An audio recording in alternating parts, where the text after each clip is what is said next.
Production presents The Nosebleed Section with Zach Roach and Adi Wale. Welcome to the Nosebleed Section, sponsored by OpenMicProductions.net. I'm Zach Roach. And I'm Adi Wale. We got a big show for you guys today. We also want to shout out to our man behind the scenes, our producer, Kevin Winston. We talking Bears, we talking a big fight over the weekend, and we also have the athletic director of former college and career academy, Marcus Floyd. He got some real good stuff to tell us. And we got plenty more, but we got to talk about the Bears. All I can ask you, what happened? Well, you know, Tampa Bay, they drove down the field on the Bears, but it was a big sack to begin the game. Willie Young held him to 3 points, held him to a field goal. The Bears get the ball, they drive all the way down to the Tampa Bay 22-yard line, and that was the end of the fun. He threw an interception in double coverage to Alexander.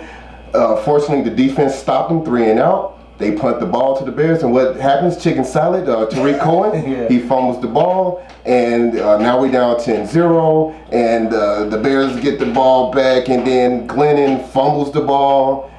Bus get the ball back. Before you go any further, as a Bears fans, we're Bears fans, right? So we can't lie and act like we didn't see what happened in Miami with Jay Cutler. Are you missing Jay Cutler yet? No, Jay Cutler's with Adam Gase. He plays well with him, so I think he would have did the same goofy stuff here in Chicago. Okay, you can go back to Glennon. Yes, so Glennon fumbles the ball, and so the defense is trying to hold the fort again, and we get a couple soft defensive holding penalties against Danny Trevathan, which was very soft, then another one against Willie Young, which was soft. Now they score a touchdown. We're down 17-0, and pretty much the game is over with, and then Glennon give us the pick six.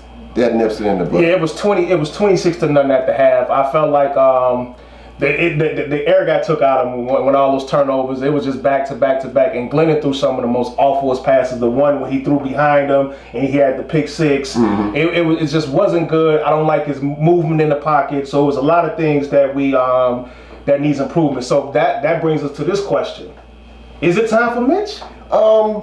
Almost. We need Glennon. He had one horrible game. He played a decent game against Atlanta. He played horrible against the Bucks. If he plays really bad against the Steelers, they're going to seriously think about putting Mitch in, but you have a short week going to Green Bay. You play Green Bay on Thursday night, so they might want to just wait until after that game so Mitch can have a lot of preparation for the Vikings. Any positives? The defense. The defense, they played well. The Tampa Bay scored 20 points off turnovers, so you can't really put this on the defense. They did all they can do. I mean, if the offense is going to get 4 turnovers in the first half, how many defenses can overcome that? Not many. Exactly. So now that they got beat down by the Buccaneers pretty bad, their brutal schedule continues, and now they play Pittsburgh at Soldier Field. Any chance for the Bears at all in this game? Any chance? No, not really.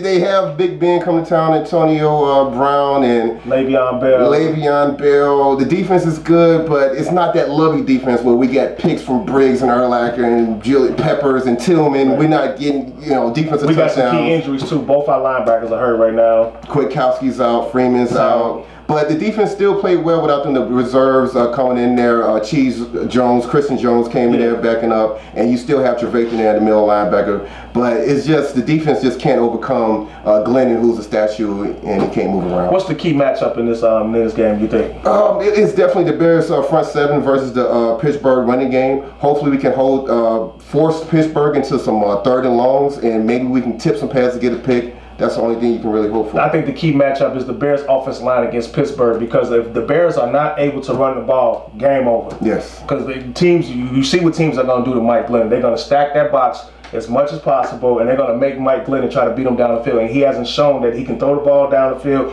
or that he can move, or he got the pocket presence to see it coming. Mm. So I just think that's going to be a problem. So if the Bears front line, they have to be able to run the football. Yes, and hopefully Kyle Long comes back.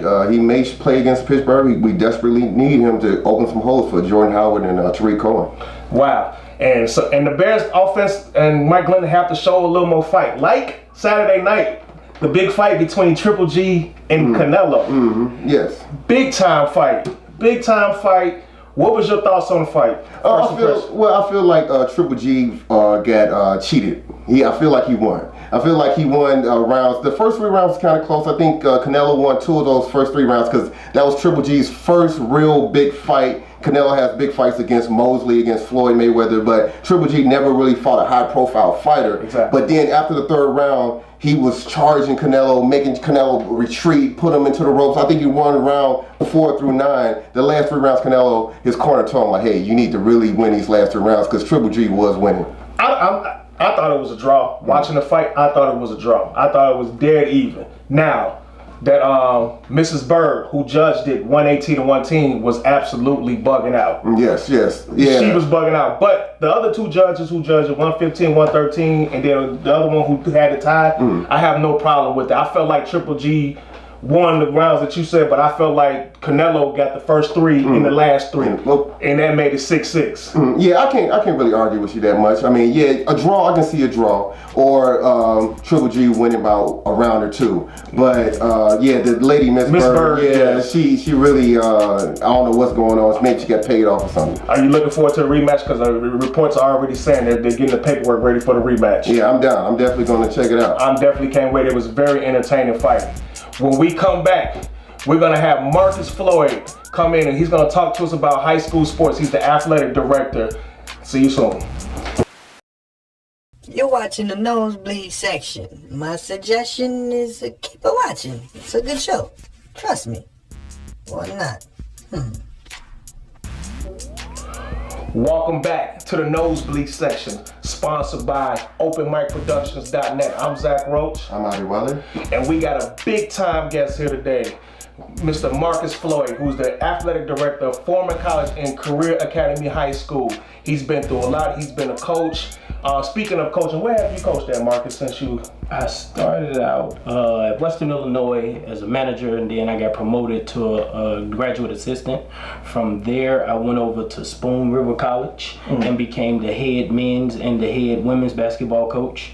From there, I went to downstate Illinois, Lincoln Trail College, and became the top assistant for that college. And from there, I moved back to Chicago. I had an opportunity to coach from the prestigious Farragut High School in 2009. When Jabari Parker put us out in the super sectional, I thought I was going downstate. Wow. And from there, I went over and I started coaching at Austin High School. I took over the girls program for the last 5 years. And now God has put me in the place of athletic director at Foreman College and Career Academy. How did coaching help you out with this athletic director position now? Well, right now, working in the inner city, coaching was my outlet. I used coaching to really get to our youth. And me working on the west side of Chicago and coaching, I always related sports to life. If you talk to any players that ever played for me, I always gave them something that they could use beyond sports. If you're winning, you still have the same attitude as you're losing. It's the same if you have money in your pocket, you having the same attitude if you don't have money in your pocket. And just teaching kids perseverance, adversity, and I use that through sports. And and that's what our kids are needed. Sometimes it's not about winning and losing, it's about winning life and being able to navigate in life. Wow. Wow. Yeah, so I have a question for you. Can you let us know about some top athletes, college athletes from the Chicagoland area? Yes, this is going to be a very exciting, I'm a big college basketball head, very exciting year this year. As you know, we got Jalen Brunson going into his 3rd year at Villanova. We have one kid from St. Rita High School who set out, he started at the University of Kentucky, he transferred, he set out an entire year, and he's going to be making some noise in the Big Ten. His name is Charles Matthew, right from St. Rita High School. His teammate, high school teammate, also made a little noise in the tournament, Vic Law. I've got to see these kids at a very young age, coaching these kids at 5-star basketball camp, so I followed them through the ranks. Also, Simeon, a kid from Simeon, also set out this year. He's at Gonzaga. So Zach Norville. So those gonna be some. I'm very excited about this college basketball season. As you know, every year Illinois is well represented for March Madness. Absolutely. I think this year I did a little research. I think we had 47 players in the tournament just from the state of Illinois. So the Illinois is always talent. Not just Chicago, but Peoria area and the Springfield area, and Illinois is very loaded. So I'm excited about this college basketball season. Same here. Yes. You talk about college, you talk about how loaded it is. Now, with the one and done rule. Like you've dealt with a lot of these people when they were high school kids, and then they go right to college. Mentally, not just physically, mentally. You think they're prepared for this? Do you think they need college, or do you think they should be able to go straight out if they're good enough to go to NBA or something to that degree? Well, first of all, as a college basketball fan, I think if they're good enough, let them go. Right. I think sometimes you water down the college game, and I'm speaking as a college basketball head. Right. I think you watered the game down by knowing a kid like Jeremiah Tillman, who's one of the top players in the state of Illinois, going to Mizzou for 1 year and then going to the NBA. I would rather see a kid that's there 2 and 3 years. I feel if a kid is good enough and an organization is going to draft them, let them go. I actually seen a couple people talking about once they're in college, making them stay 2 or 3 years, kind of like how football does it. Right. I think that will build up the college game, and it'll make players think twice. Right. Make players think twice about going to one and done. But the one and done from the college perspective, you have students like Ben Simmons, who's not even going to class second semester because he's working on his NBA game. Right. I would prefer to see those kids who's good enough, let them go to the NBA and keep our college game pure, rich, and about student athletes. Right. Now you are an athletic director, Yes. and you've been dealing with high school sports for a long time. Whether you was a student, whether you was coaching, what changes, what has improved, and what needs to be improved, you think, going forward? For the high school, the city of Chicago is a very unique situation because as you look on the news, you see schools losing funding, you see this, and the number one thing all the time, which it hurts, is athletics. Basketball has been able to keep above float because of the talent in the Chicago land. Right. But because of schools don't have the funding, we can't produce good football teams, we can't produce good baseball teams. And so one thing about the high school athletic experience is losing. Unfortunately, it's losing because of the funding in the schools. Right. So you have your Simeons, you have that's basketball heavy because of talent. Right. But I could tell you, I know it's some schools downstate with $20,000 budget where Simeon I don't know their budget. I'm gonna just say it ain't more than $5,000. Wow. And so because of the talent in basketball, you're able to make up for it. But when it comes to the other sports, we will never be able to compete at the public league, football, baseball, just because we don't have the resources and the schools don't have the resources. So that's one thing I would like to see. I know a lot of my educational colleagues don't like to see school closings, but at the same time, the city of Chicago is so big. Right. And now everything's stretched out. We might need to start looking at consolidating where those programs could be bigger and more rich, whereas we don't have over 20 schools in the city of Chicago with under 300 students. Wow. Wow. So that's very interesting. So I got one more question for you. We talked about sports and just basketball. As you see, I'm a big basketball fan. So I just want to know, as far as high school basketball, has AAU affected high school basketball at all? Has AAU affected high school basketball? Yes. And I want to put the preference, I'm not against AAU basketball. Right. Sometimes it could sound like I'm against AAU basketball. But I will say AAU is a little watered down. At the high school level, you had coaches that was developing players. At the AAU level, it's about winning and getting recruited. I remember as a college basketball coach, I used to have parents come up and say, "Hey, should my children play AAU?" Right. My answer was always yes and no. Yes, if you want them to get recruited. No, if you want them to not learn. I mean, basically, they're not teaching many fundamentals. Right. Some AAU coaches will say, "Yeah, we teach fundamentals," but I think the AAU coach trying to win 3 games in one day, and as opposed to developing. Where the high school game was created for, you could be a freshman, you learn. As a sophomore, you learn more. As a junior, and then a senior. At the AAU level, you come in and you play. You play. So that's where I want to say Kevin Garnett a couple years ago made a statement and said AAU basketball is killing the NBA. And he's not the only one that said. A lot of people have said that. And to an extent, they're telling the truth, because it's basically you're looking at talent and no development. And so you'll have a kid come to the NBA that really can't dribble.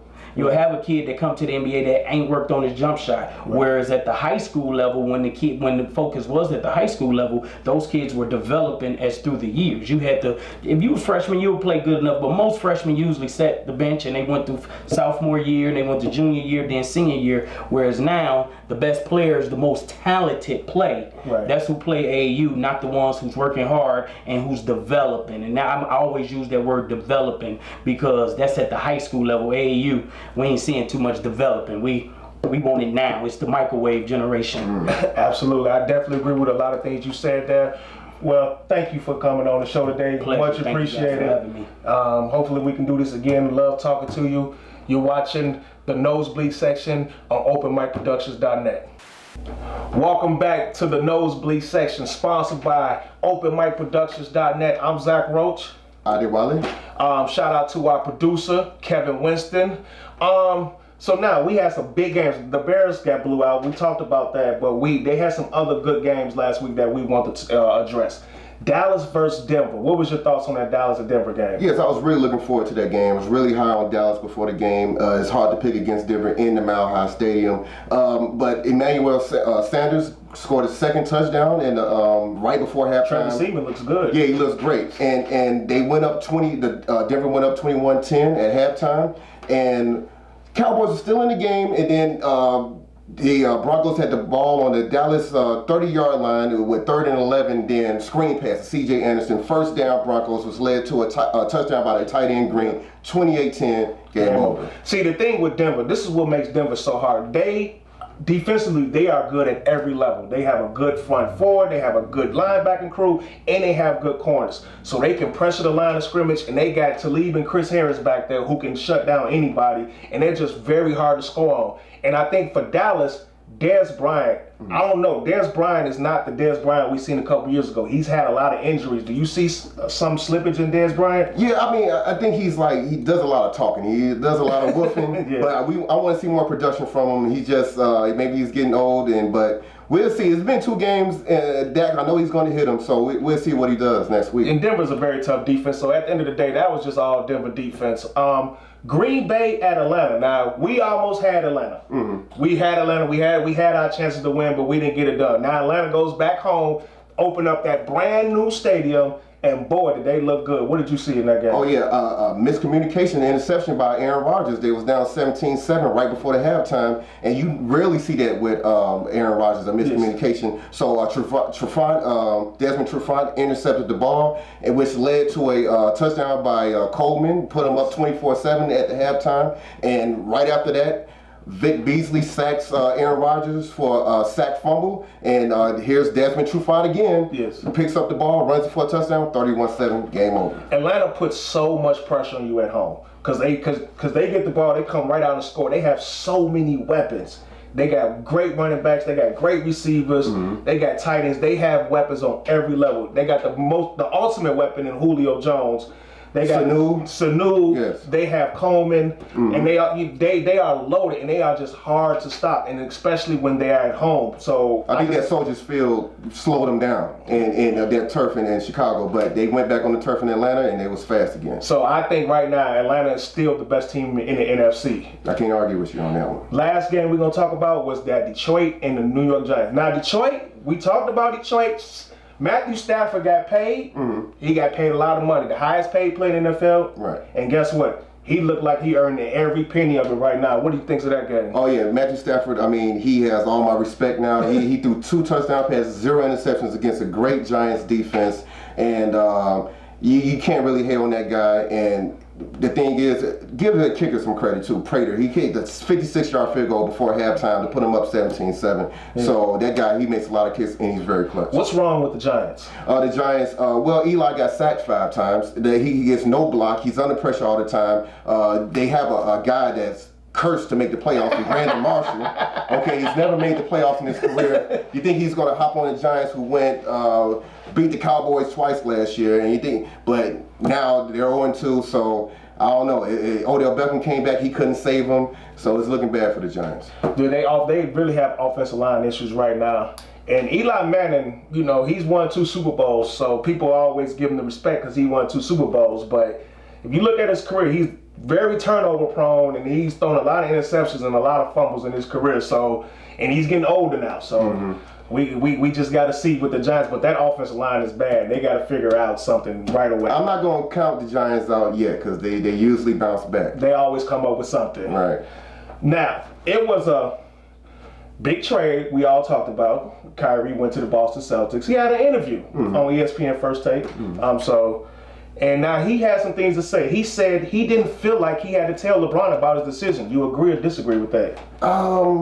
Yeah, I mean, I guess I agree. He wanted to leave. He didn't want to tell him because maybe LeBron would go on the social media and say something. So he wanted to keep it low key. Right. And then he also said, you know, he complimented the Cleveland Cavaliers by saying it was a great organization, great players, great coaches. But in that same comment, he was like, but I want to grow as a player. I want to show that I can do more things. I don't want to be just stagnant, and I don't want to be considered just an ISO player. Do you see Kyrie Irving? How do you see him fitting with the Celtics? Do you think he's got more skills than he's been able to show? Yeah, I really have. When he hit that shot in Game 7 against Golden State on Curry, I'm like, this guy's a primetime player. So, and it's, with the Celtics, I think he's really going to excel. I think they're missing like a dog in the paint, you know, someone that's going to get do the dirty work. They don't really have that guy, but I think once they get that guy, they'll be challenging Cleveland every year. And now it's teams out there, it's people out there, and they've rated the highest possibility of who's going to play the East, who's going to play Golden State from the East. And a lot of people are saying the Boston Celtics. It's actually a higher percentage for the Boston Celtics than the Cleveland Cavaliers. Do you agree with that? Well, you know what? I think the reason for that is because Isaiah Thomas, he has hip surgery, right, and Derrick Rose gets hurt every single season. Yes. I think that may be the reason why they're doing that. But if those guys are healthy, no, the LeBron is going to beat the Celtics. I don't think they're going to beat them because at the end of the day, the Cavs have LeBron. And that's just what it comes down to, and especially in the East. Now, he can't get away with it against Golden State, but everybody in the East, like, they got LeBron. And whatever team LeBron's on, that's who's going to come out the East. That's just my opinion. Right. Now, we got another big week Sunday of football. And now, we weren't expecting this to be a big game, but it's a big game now. Atlanta at Detroit. Wow. Yeah. Did you expect this to be a big game? No, I didn't. I thought Detroit would tail back this year because they ended this last season real bad. But they coming out. Matthew Stafford is really looking like MVP candidate. Matt Ryan, they bounced back from that Bears game that they almost lost and blew out Green Bay, who's a Super Bowl contender. This game is hard to call right here. I mean, right now I'm kind of leaning towards. It's really hard to pick this game. I would go with Atlanta just because they're the reigning NFC champions. Give me a score. I would say it's going to be high scoring, 30-27 Atlanta. I got Atlanta too. I think it's going to be a great game. But Atlanta, like I said, I think they're the best team in the NFC. They just got too many weapons, 35-31. Now the Giants, 0-2, predicted by a lot of people to be the NFC representative or the number 2 team, power index in a lot of people's stores. But now they're 0-2. They're playing the Eagles with Carson Wentz, Alshon Jeffrey. They lost to the Chiefs last week. Not a bad loss. The Chiefs are a very good team. What do you see going on in this game? Well, the Eagles is like one of the most underrated teams in the NFL. They beat the Redskins pretty easily in game 1. They almost beat Kansas City in Kansas City. And the Giants, they just look awful. I mean, they got blown out by the Cowboys 19-3. Then they play the Lions at home and they lose 24-10. So I'm definitely going Eagles at home, Eagles all the way. All right, I'm going Eagles too. I think it's going to be a good game. I think the Giants will play a little better, but I got the Eagles 24-21. And our last final game, Seahawks and Tennessee. Give me a score. I'd say Tennessee 17-13. I agree with you. I think Tennessee 20-17.